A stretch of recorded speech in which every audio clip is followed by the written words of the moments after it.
What's up? I've been meaning to make this video for quite a while now, but I've been always delaying, but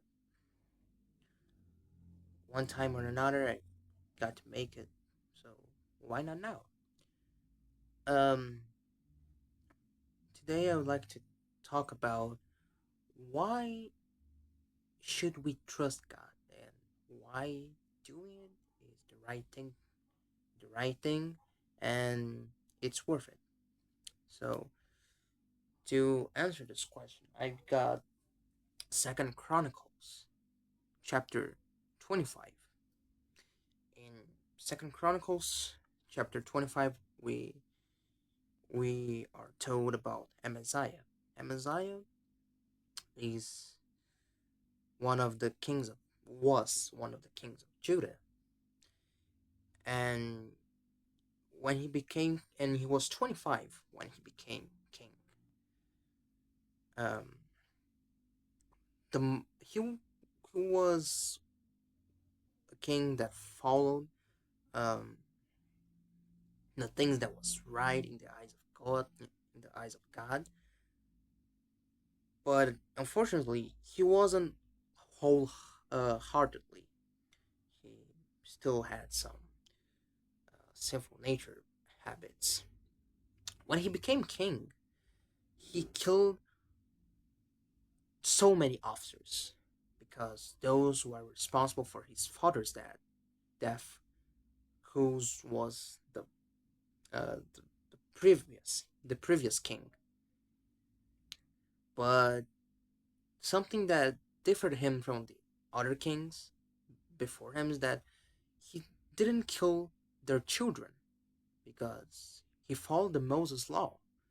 And in the Moses law, it's written that you shall not kill uh, the children due to the parents' actions, and neither kill the parents due to the children's actions. So he didn't kill the officer's children. And fast forward in verse 5, we see that Amaziah called the people of Judah and assigned them according to their families to commanders of thousands and commanders of hundreds for all Judah and Benjamin. So basically, he's preparing his army to a fight, to a war, to a battle. So he was organizing the army according to the tribes and according to uh, the most numbered and the less numbered.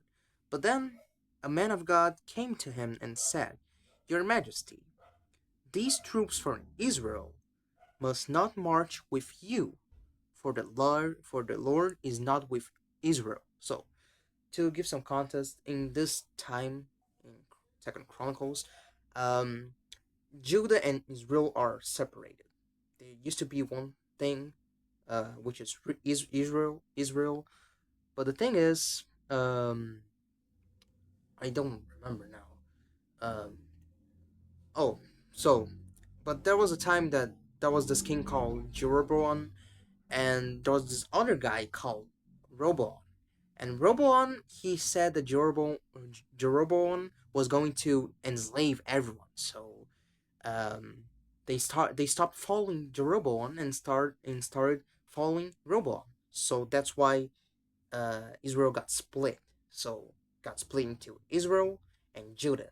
And the people of Judah was the people that stayed with Jeroboam, and the people of Israel was the people that started following Rehoboam and named him king and whatnot. So that's why Judah and Israel are separated.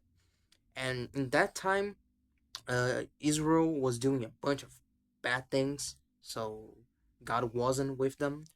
And Judah was also in the same way, but Judah was more behaved, let's say like this.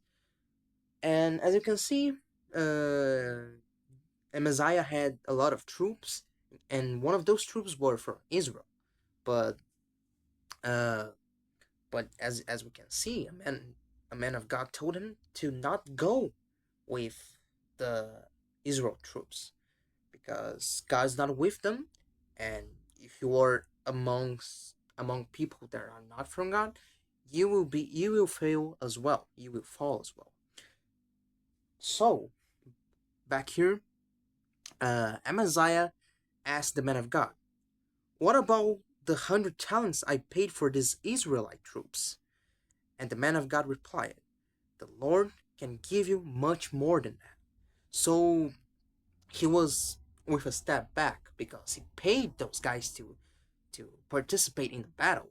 So he was like, "What about now? I paid those guys already. Why should I just um, leave them? Why would I just let them go?" But then the man of God said, "God can give you much more." And unfortunately, this is the thing that we often forget, including me. I still need to believe, to learn how to believe in God. We forget that God can give us much more than this world, and we forget it. It's it's common, and I'm not going to say it's okay because we should trust Him, but it's common, and I am including that. I need to learn how to believe in God and try to do it today, and that's why I started making this video. So it's not only to teach you, but it's to teach myself. So with that said, Messiah decided to let those Israelite troops go away. Um, and then when he let those guys go, he then marshaled his strength and led his army to the Valley of Salt, where he killed 10,000 men of Seir. The army of Judah also captured 10,000 men alive, took them to the top of a cliff, and threw them down so that all were dashed to pieces. Meanwhile, the troops that Amaziah had sent back and had not allowed to take part in the war raided towns belonging to Judah from Samaria to Beth Horon. They killed 3,000 people and then carried off great quantities of plunder. So, as we can see here, uh, the the Israelite troops that well, Amaziah allowed to let them go, he went to another battle and they only killed 3,000, while Amaziah's army killed 10,000. Now, if he was with the Israelite troops, he could have only killed the same 3,000 as the Israelite troops, or he could even have lost the battle. So that's the thing I want to say today. If God's saying something to you, if there are any signs that seem that God's telling you something, I know it's difficult to trust.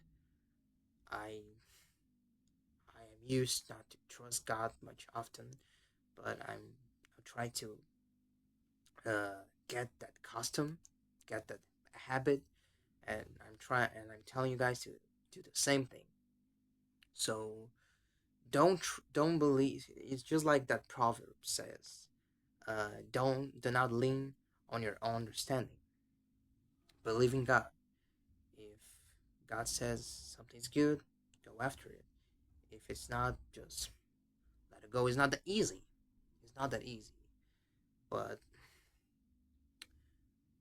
let's try.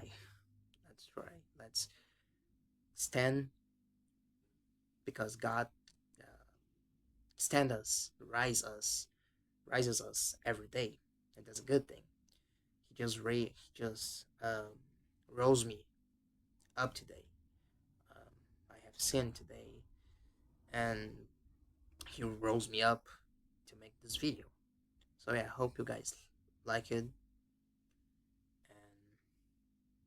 I hope you try to believe more in God in the same way I will try to believe more in God. So you are not alone. I'm in the same journey as you guys. So yeah, God bless.